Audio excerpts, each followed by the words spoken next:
I think the biggest thing is that behavior is communication. Mhm. And a lot of times, whether it's a positive or a negative, it's communicating something with families. One of the hardest things that I have to listen to over and over is that it's a choice. Mhm. And families believe that, they know that she can do it because she does it at home and then she goes to the store and she doesn't. And I have to walk them kind of through like, who would choose this? And so we have to reframe how we view dementia as a whole, because if they're able to do it in one specific environment and not another, it's not a choice. It's because an environment was set up to support them to be able to continue to independently do whatever the task is. And when we see it go away in another environment, it's not a choice. It's a lack of ability to connect the synopsis to be able to complete that process, no matter the environment.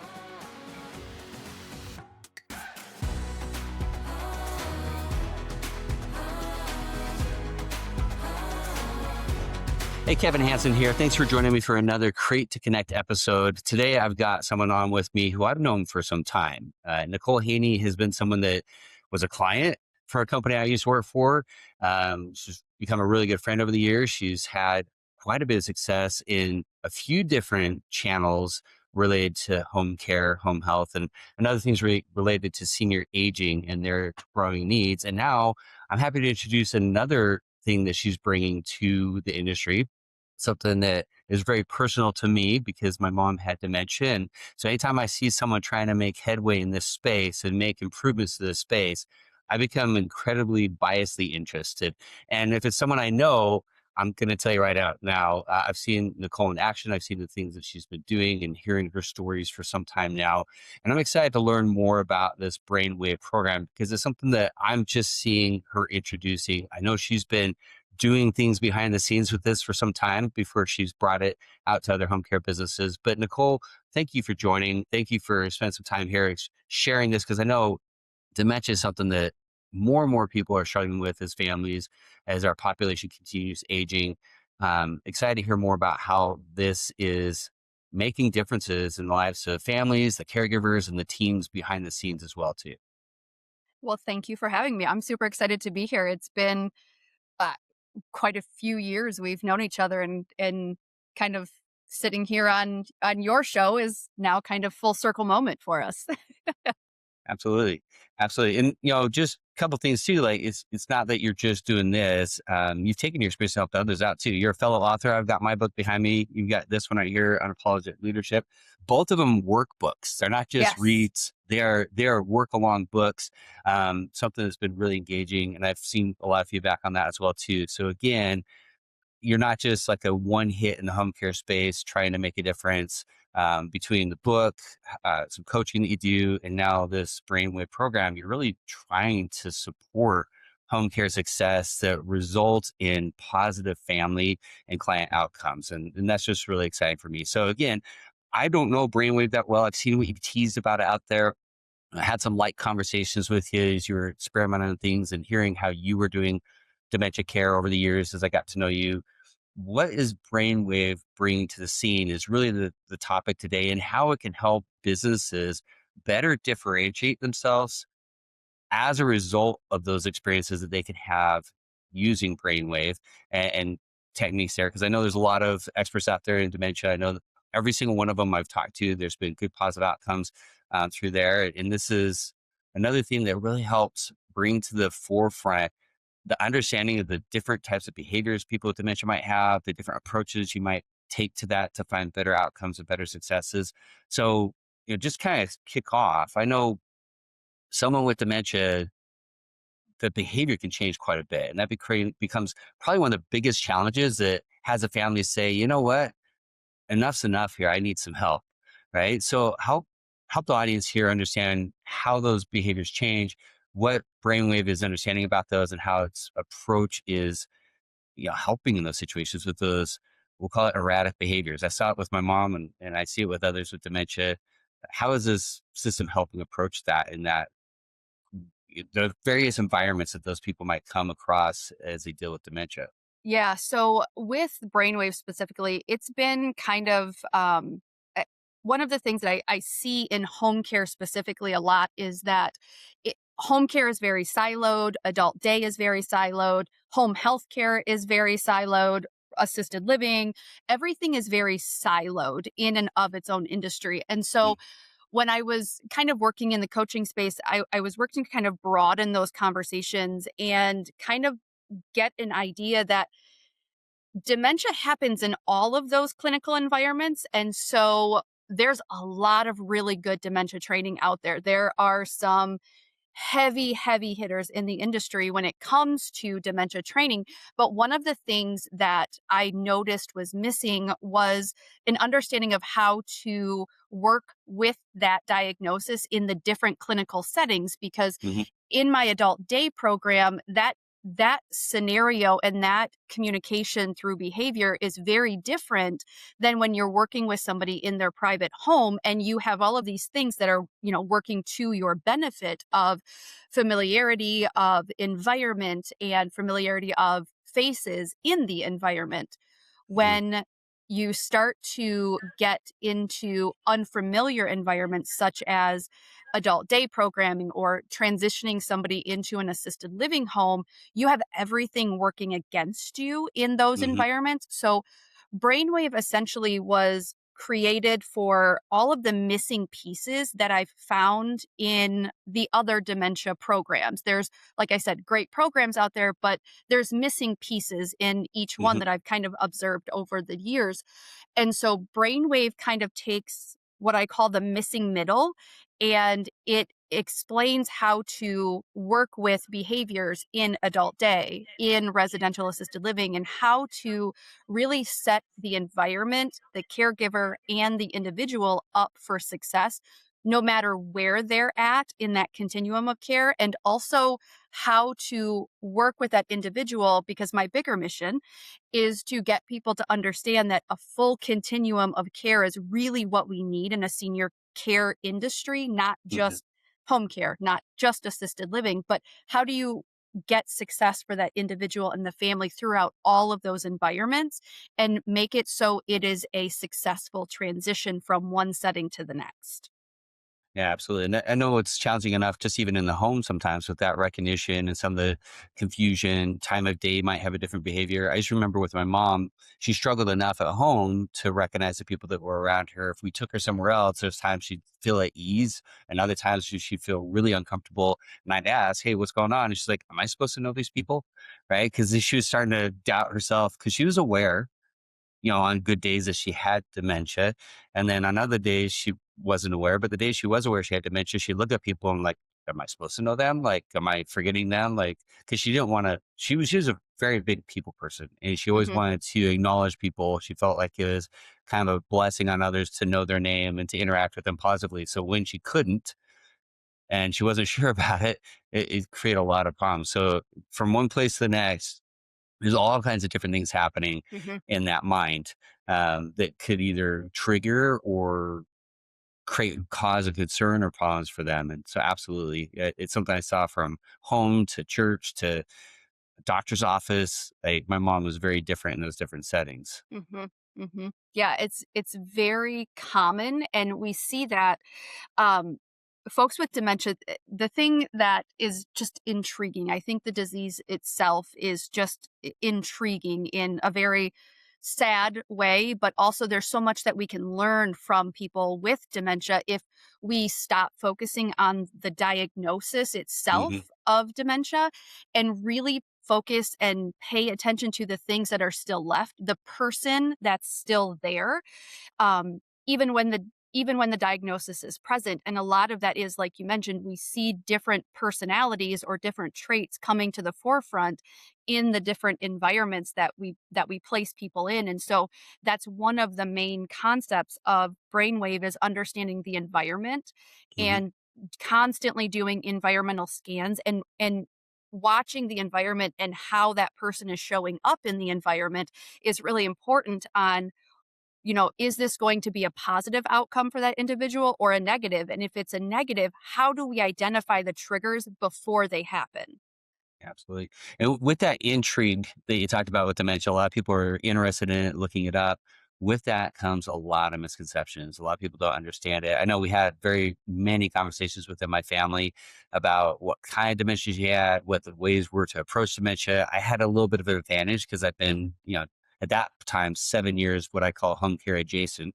Had a Yeah. lot of friends in the industry that were able to coach me and give me ideas of how to approach things. So I had that advantage. But what are some key misconceptions that BrainWave helps home care businesses, home health businesses, the daycares, the senior day centers? What does BrainWave bring to the table that can help families better understand what's going on, help caregivers better understand what's going on, to look past those misconceptions and look right into the real issues, the real approaches that are helpful? Yeah, I think the biggest thing is that behavior is communication. Mhm. And a lot of times, whether it's a positive or a negative, it's communicating something with families. One of the hardest things that I have to listen to over and over is that it's a choice. Mhm. And families believe that, they know that she can do it because she does it at home and then she goes to the store and she doesn't. And I have to walk them kind of through, like, who would choose this? And so we have to reframe how we view dementia as a whole, because if they're able to do it in one specific environment and not another, it's not a choice. It's because an environment was set up to support them to be able to continue to independently do whatever the task is. And when we see it go away in another environment, it's not a choice. It's a lack of ability to connect the synopsis to be able to complete that process, no matter the environment. And so the first premise of brainwave is that communicate or behavior is communication, and it's up to us to interpret what we're seeing, because that Mhm. person would not choose to be in an environment where they feel vulnerable and scared and fearful and overstimulated. The the the second premise is that the brain changes, but the person doesn't. And so a Mhm. lot of times in senior care in general, we talk about these person-centered plans, but at the end of the day, those plans are written based on whatever diagnoses are at the top of that page and in the history, and whatever medications are um, prescribed for different diagnoses. And so while we say a lot of times that we provide person centered care, or we have these person centered services, when we're focusing them around their diagnosis, we're really not being person centered. And so Mhm. with brainwave, a lot of times we will take those, those face sheets and those history and physicals into consideration, but we actually have a pin assessment that I created that starts with the person and who the person was before dementia was a diagnosis, because when dementia presents itself, that's what we need to be able to refer back to, is who they were before the diagnosis. And that looks different for every person that you're going to encounter. And that person changes in every environment that we're in. So I would say really focusing on the fact that behavior is communication. And just because the brain changes, it does not mean that the core of who that person is has changed. It means that they just get kind of mixed in the shuffle. And it's up to us as the caregivers, the family members, to kind of always refer back to that person and not the diagnosis. Yeah, the diagnosis is frustrating. That's all that's Yeah. left is frustration for the family. But if you look at them and you try and look past that moment, it's almost like a kid. Yeah. Like, I remember with my kids, I know who my kid was, but when they hit the terrible twos and ferocious fours, I had to look past the moment and the behavior and remember the person there that I was trying to raise and take Yep. care of, right? And so with my mom is, very similar. There's times that I remember my dad saying, "But Susan, you got dressed yesterday. You can get dressed today." Right. And that's in the home with all the controlled environment possible. Yep. So it's not hard to imagine that switching the environment in that person, taking her from my home that I grew up in to just dropping her off at my house while my dad did errands was a shift for her, Hmm. right? It took some adjustment to figure out, okay, am I where I'm supposed to be? There's times that she's like, I need to go home. I'm supposed to be home. It's like, oh, you're good. Like, I had to kind of get her Yep. comfortable again, right? It wasn't like she was always I mean, she could come and know, hey, I'm going to go see Kevin. And then half an hour later, like, I'm not where I'm supposed to be. Yeah. Right. And that awareness is a trigger. Yeah. Right. And then there's uncertainty and doubt because they're not in their own right mind. Mm-mm. Right. All the time. And so I could totally see that where Yeah. it was a big shift for her. So through this program, through the PIN system, like rather than just talking about all the what's that is, because I know as people work with you and they get into the training, when you look at how this can help communicate to potential clients in each of these spaces that dementia touches, how can these businesses pull from this to help families understand and overcome those misconceptions and know that there's a guide there for them, so to speak, through these businesses, these agencies that can help that family member get the dignity that they deserve, get the care and comfort they deserve, and the families the relief. And so I know you've been doing this for a while. BrainWave's newer to an introduction to the industry, but I know you've been working this. You have a lot of ability through your various businesses to test all the different aspects of BrainWave. What are some of the outcomes you've seen that would help a business, if they were doing this, better communicate and separate themselves from other people in the space? Yeah, I have 2 examples that I kind of always go back to, and the first one was probably 5 or 6 years ago when I first was like, "I have to take whatever this is that I'm doing, and I have to figure this out for the families and the people that are diagnosed with some form of dementia," because there was a very pivotal moment that happened in the home environment. We had a individual that had transitioned. So there's a whole transition plan that happens when people go from their private home into an assisted living. And this resident had been with us now, had transitioned from home care to the assisted living. And she had been there about a month. And anybody that has worked with dementia diagnosed individuals knows kind of the difficulty and the challenges of showering and bathing and all of those things. And so the daughter was very upset because we were working the transition plan. Mom had moved in and showering was still a struggle. We weren't doing it as often as daughter wanted us to. And daughter came in and had come up to my office and said, "I don't know what needs to happen, but mom just needs to get in the shower. It's been X amount of days." And I don't even know how long. It really hadn't been that big of a deal. We'd done daily cleanups, things like that. But she says, "I don't know what needs to happen, but you guys are supposed to know what you're doing when it comes to dementia. And mom needs to get a shower today." And I said, "Okay, come with me." And we walked downstairs to her bathroom. And I said, "Come in here with me." And I shut the door. And I said, "Sit right there." And I had put the toilet seat down. And I said, "Sit down on the toilet." And she kind of looked at me and she's like, "I don't know where this is going." I didn't really know where it was going, quite honestly, but I just knew she was going to love us or hate us. Mhm. And I said, "Sit down right there." And so she sat down. I said, "Now take your clothes off." And she said, Well, no. "What?" I said, "Take your clothes off. I mean, you only have known me, maybe 6 months at most. You don't Mhm. have dementia. Take your clothes off. I'm not going to do such a thing." And I said, "I want you to recognize that every time we have a shift change and we walk into mom and say, 'It's Tuesday, go take your clothes off.' This is exactly what mom is experiencing every time we tell her to go into a bed or a bathroom with an unfamiliar face, not feeling safe, with somebody in the mirror that she does not recognize as herself, and Mhm. what looks like her, me, another caregiver, multiple people in a room, because It's an audience. Yep. she's not differentiating between all of us. So now in this mirror, there's 6 people standing there and we're trying to take her clothes off. Mhm. How uncomfortable is that?" Yeah. And Scrubs isn't enough to overcome that all the time, right? exactly. And so Sometimes the authority of the outfit, the uniform is enough. Other it's times it's nope, right. No, and not not when happening. you're talking like advanced stages. And so Mhm. she sat there on the toilet and she started crying. Mhm. And emotions aren't my thing, but, I was like, "Tell me what you're feeling right now." And she was like, "More than anything, I feel horrible that this is exactly what mom goes through when she has to shower."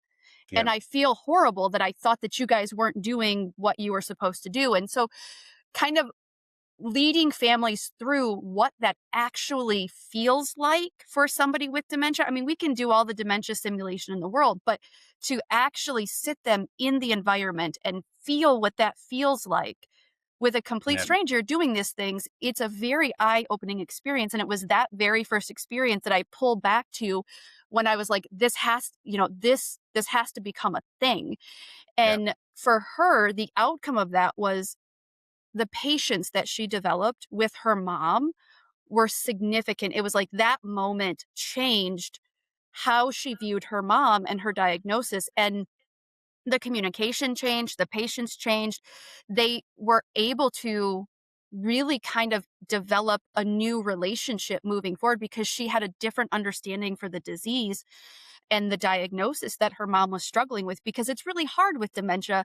Hmm. We don't see it. We don't see the changes in the brain that happen. We see and hold on to the good days, not recognizing that the bad days are actually the disease being present. Yep. And one of the probably the second outcome that has had the most impact on me and my team and the resident and their family is actually we're still seeing the benefits of what we do at the assisted living. We have a individual who moved in a few months ago, came in on hospice, and his hospice company, had said he's transitioning, he probably won't be here long, blah blah blah. And so prepare yourself, and had talked to the family about what end of life care looked like, and gave the estimate of, anticipate within 30 to 60 days he probably will be passing away. Mm. And I didn't believe it. I you know Death with dignity is 100% our philosophy, but there was something in me that I was like, this is not transition. This is not actually where this gentleman is in his journey. And so we walked through what our transition plan is, which is, pretty deep dive into medications and making sure that medications match and that they're not overly medicated. And if they are, kind of tapering off of what are no longer serving that individual or the diagnosis. And so we did that with him, and the hospice company was pissed. They were Mm. so mad at us. But we ended up connecting because they didn't really support what we were doing. We connected with the wife, and she made the decision to transition to a different company. And we walked through tapering him off of these heavy sedatives and mood stabilizers and anti-psychs. Um, and this man that was dying is now walking around unassisted. He's talking, he's feeding himself, he's getting himself dressed.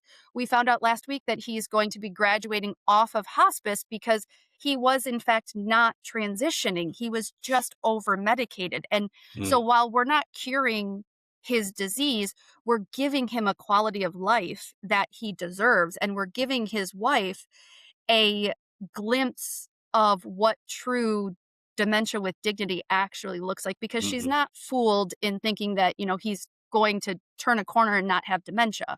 But she is very grateful for the quality of the time that we've been able to give her with him.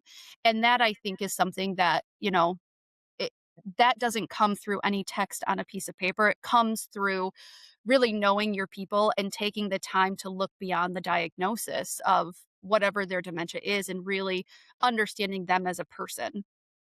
Yeah, there's so much second guessing in this as a family, and you're just Mhm. relying on the experts around Mhm. you and the real experts, all about air quote the second group, but and what they're trying to do. And even the best of doctors, they see so many people with different stages, different outcomes, different experiences within dementia. It's hard to not try and treat them universally, because Yeah. that's kind of how the healthcare system is built, is universal care rather Mhm. than independent care on individuals. That I think that's where home care kind of comes in, because I mean, my mom's neurologist was someone that we saw every 6 months.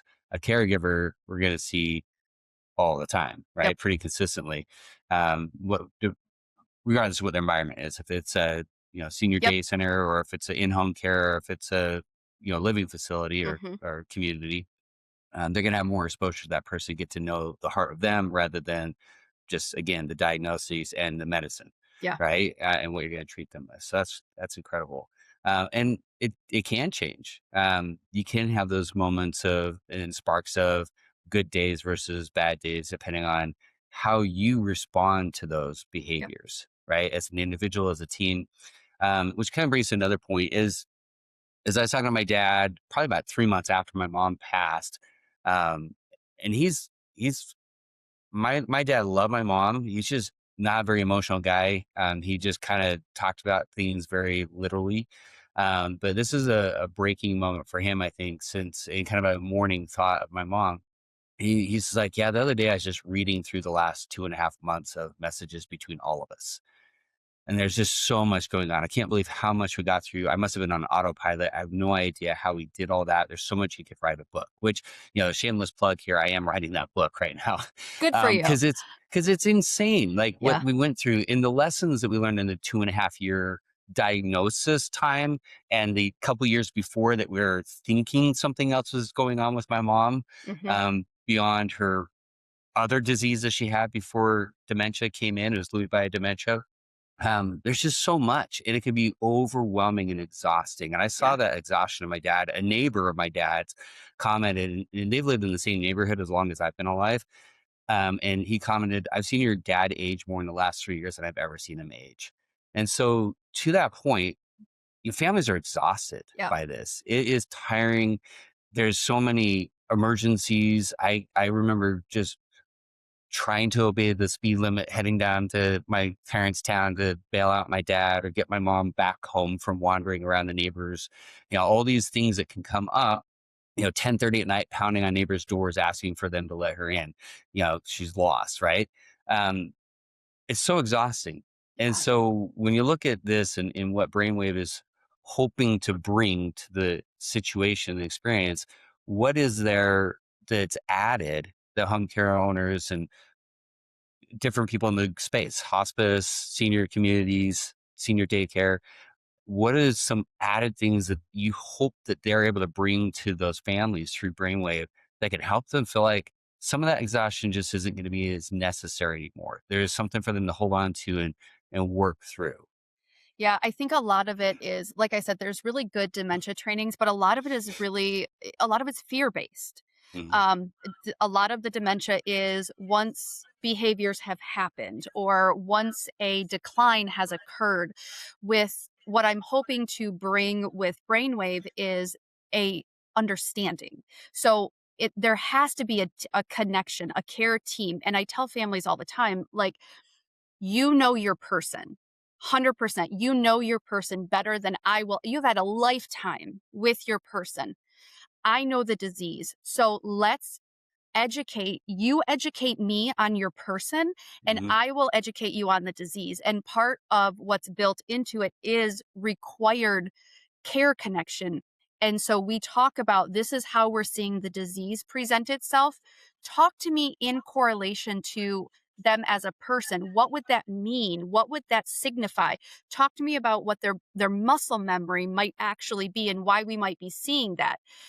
mhm, Because with behavior being a communication, it's probably an unmet need. And if I don't know how to meet it because I don't know who they were, then I can't educate my team on how to show up and best support them and best support you. So a lot of times it goes back to that silo piece, right? Like the home care agency is siloed to its caregivers and the family is siloed to the family. There's not, as much as even the best agencies try, it's it's not a cohesive team, and mhm, families get exhausted because they're playing caregiver when the caregivers aren't there, and then the caregivers come in and try to support the family and the individual they're caring for. And so this really sets up both education for both people, and it also sets up assignments, or mhm, this is what you're responsible for.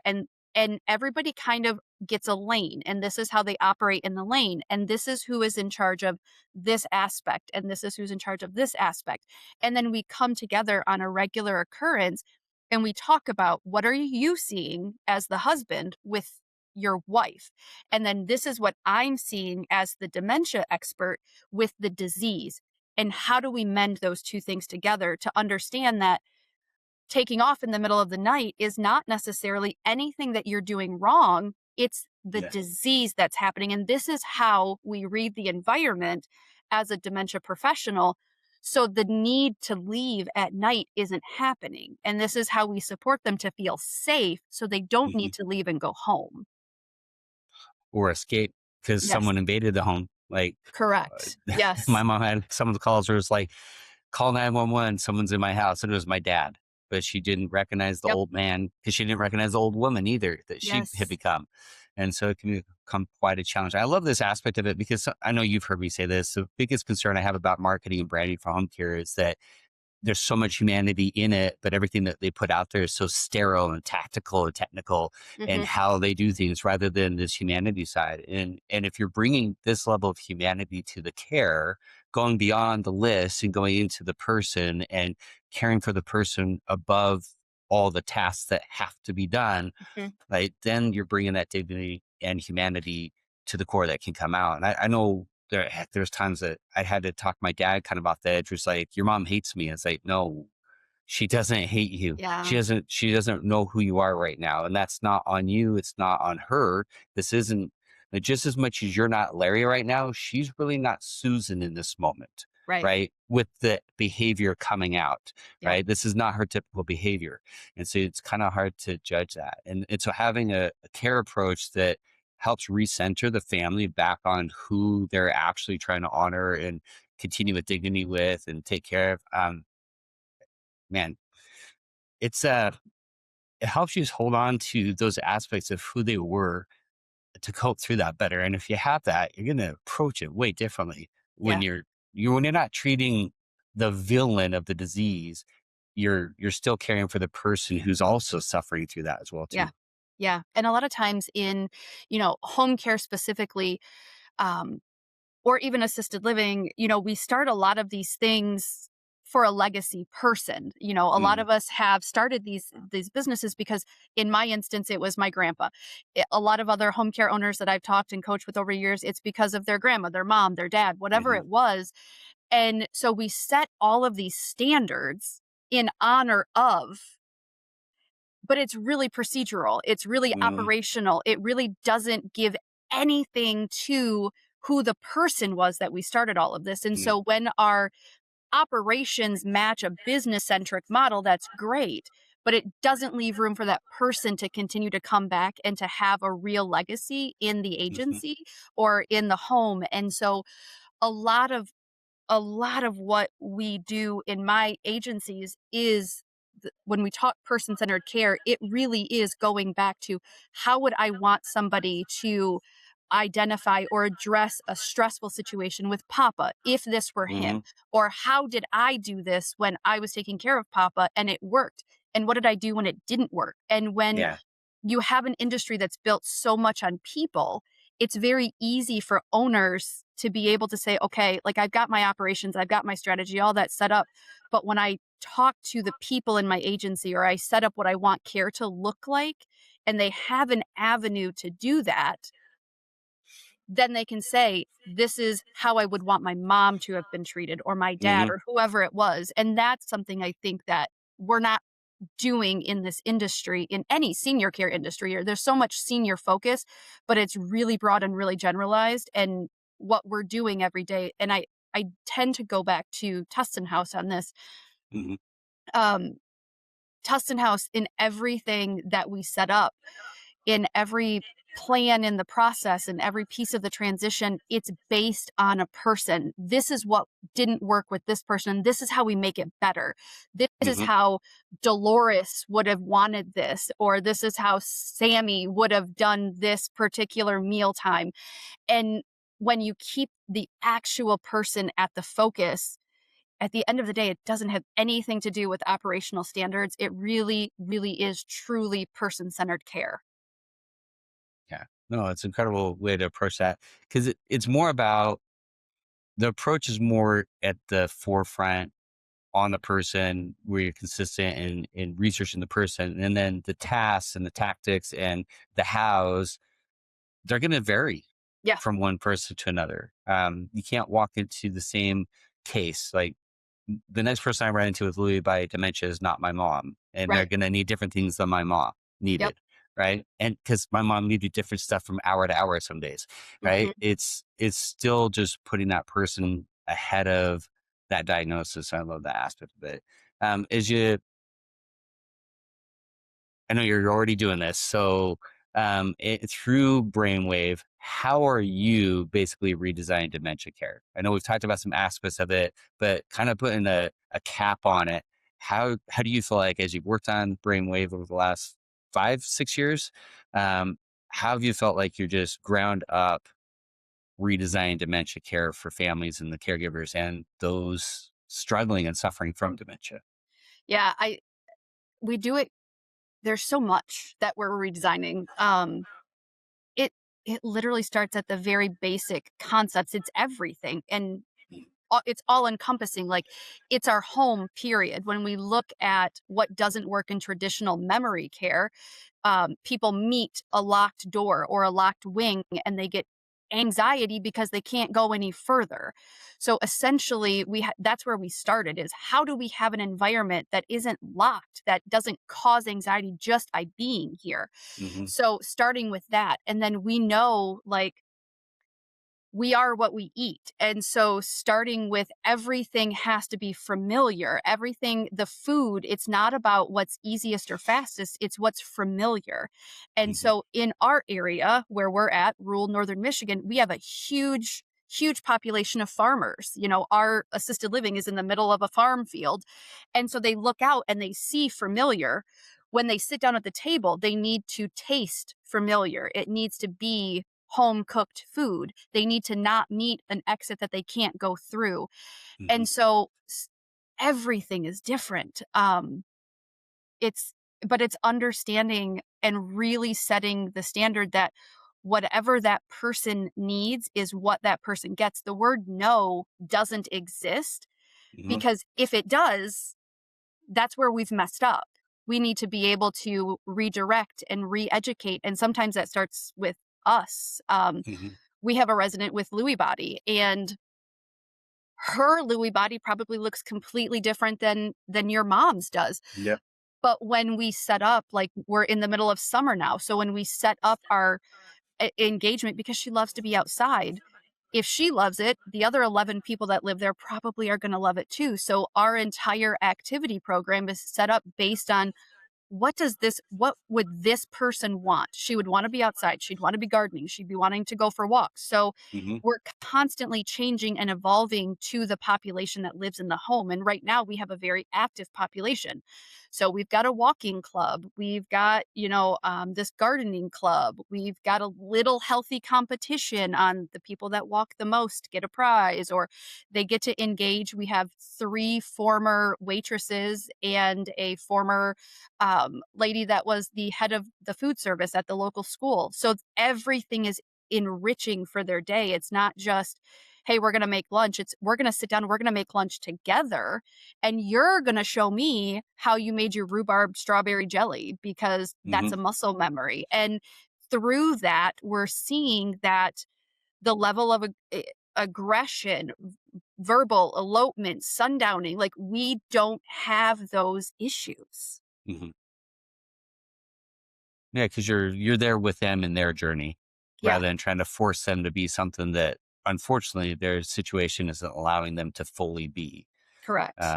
So you're just kind of meeting them where they're at, and Yep. that's just a beautiful place. It's tough though because sometimes you're not ready for that Yeah. as the loved one or the family member. You're not ready for that, and it might catch you by surprise. So having to stop and think about, okay, yes, this is different, let me try and understand where they are rather than react to how that behavior is affecting me.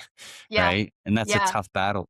It's a tough battle. Yeah, and I think when families come in and see their loved one in a completely different light, like, that for me is huge. Hmm. Not that long ago, we have a just one of my favorite human beings. She lives at the assisted living. She is who I hope to be when I am in my 80s, just a little spitfire. But she has pretty advanced dementia, and she loves carrying around a baby doll. And her Mhm. sister, who's very involved, she's got a great family. We were telling her sister, she loves this baby. She's constantly taking care of this baby. She doesn't like to let us have it because we can't do it like she does. Um, and it's one of the areas where we get the most engagement from her. She's Mhm. very communicative. She's very engaged and positive when we're talking to her about her baby. And there was one day her sister was in and she wouldn't, really engage with the sister. And she says, the baby's colicky, been up all night. She was very tired. And her sister says, she doesn't even like babies. And I said, she does now. Yeah. And so let's go with this. And so I was talking to her about the baby. I said, what's the baby's name? Because it changes every day. Mhm. And she told us the baby's name was her sister's name. And her Oh, sister wow. was right there. And she said, "Oh my gosh, she's 15 years older than me. She Mhm. probably would have spent a lot of her time taking care of me as a baby." Yep. And I said, "Yeah, and so she's doing it right now." And in that moment, her sister was like, "Oh my god, even with dementia, she's taking care of me." And I was like, Mhm. "Yes. Yes, Yeah. let's just go to where she's at." There's a lot of times that the baby doll that we had in our home was my baby sister, Yeah. like the baby of the family. And she, Yep. "Oh, get Kelly. Kelly's upset. Get Kelly." And it's just like, "Okay, here's Kelly." Right? And other days it was a grandkid or whatever, but most of the time it was, or sad. My mom's baby sister passed away in the Mhm. hospital. They never come home. So sometimes that baby was her baby sister that she never really got to hold, but it's more of Mhm. like this, longing kind of a thing as well too. Yeah. So, it's a lot of different things that don't want to call them tricks, but there are definitely things that they come into play. There are definitely solutions Mhm. rather to help someone through their different stages, different moments in there. And it's a very human thing, a very Mhm. humane thing to give them a pivot rather than a friction or an option, an alternative rather than dictation of what they can or can't do, right? Yeah. And Yep. that's how I think these are adults. Like my mom would be like, "I am 7 years old. I can do what I want." Right? It's like, well, but you couldn't argue with that, right? You had to Yep. kind of work through that. So anytime you fought it with resistance rather than some redirection, right? It became a problematic moment. Mhm. So, but I Yeah. love that. I'm anxious to see, as this rolls out more and more, the outcomes it brings home care businesses. Again, I'm all about experience. Like everything that Revivify tries to teach is all experience based. It's all about get all the tactical out of the way. Let's talk about experiences and stories and moments that really matter for families. Yeah. And so I'm just excited to see another program that's out there that bring solutions that enhance those moments, that bring people back to the moments that matter rather than frustrated and stuck in the moment that's happening right now, to anchor themselves to so they can get through this better. Yeah. So Nicole, as I'm going to put some information in there, but go ahead and share how people can get a hold of you when, I mean, rather, what's a good way to get a hold of you to start talking about brainwave and getting things implemented in their businesses? Yeah, so I am working this week, final touches on BrainWave, kind of, like we do with our own stuff. We obsess over it. It's never perfect. I put a hard stop on myself that at the end of this week, I'm putting it down. It's been 5 years in the making. It's good enough. It's not going to get better right now. I got to finally start getting it out there, and it's like your baby, you don't want to Hmm. like release it to the world until it's ready. But so hard stop this Friday. And then I'm going to start beta testing it with some different home care owners, residential assisted livings, adult days. So I'm looking for programs that want to beta test, and kind of start bringing this into their world, because I know that there's a lot of other owners like me that see like dementia specific training on websites, and that Hmm. doesn't really mean anything. It means they watched an hour video on dementia and then they struggle with dementia care. So, Yeah. for anybody that is wanting to kind of be a beta test, if you're in different senior care industries, you can reach me. Easiest email is going to be uh, info@haney.enterprises. So Haney.enterprises. You can reach me at that, and I will be kind of giving the final full launch, sign up, landing page, all of that stuff on my social media page and Haney Enterprises, or even probably my personal one because I'm always on my personal one with just Nicole Haney. Awesome. We'll put the links to all those that matter in the description here with this video, and some social media shares. We'll do this as well too. I will say, like, from what I've heard about the framework and the setup and the experiences you've had, the perfection is really going to come through the practice of all Yeah. this, right? So get Yep. it in the hands of people. The real perfection happens in the homes and in the spaces with those seniors struggling with dementia and the family struggling with it, not so much on paper. The paper just sets you up for that perfection. So I'm Yeah. excited to see how that comes to fruition. So awesome, Nicole. Really appreciate you taking the time here. And if you guys are looking at ways to help with dementia, there's a lot of great resources. And Nicole here, she's got a lot of experience. So if there's things you're running into that aren't working for you, the same way things just don't work for families that you're trying to support as well too at some point, she's a great resource to connect with. And look forward to seeing you guys more interactions.